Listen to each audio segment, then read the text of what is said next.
Глава Ингушетии уже по традиции в этот день побывал в гостях у своей бывшей учительницы немецкого языка Нелли Горбаневой. За чашкой чая в теплой беседе поздравил ее с профессиональным праздником, поблагодарил за нелегкий труд и полученные в школьные годы знания.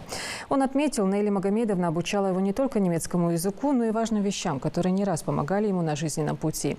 Глава уверен, что День учителя нужно проводить со своими педагогами, наставниками и теми, кто оказал значительное влияние на наше становление. Guten Abend. Так, guten Tag. Guten Tag. Wie geht's? Как? Эй, Всё нормально. Good geht's. Сегодня поздравлял всех учителей. Говорю, всем говорю, поехал я к учительнице своей. Я знала, что никогда ты меня не забудешь, что всегда я тебя и ждала так. Так, вот так вот, чтобы я помогу. Вот, не, вот так их надо. Ага. Вот так. Вот так. Удержите. Рядышком, да. И я здесь. Вот, доехал. Доехал Как все. же. Мы ж так ждем всегда.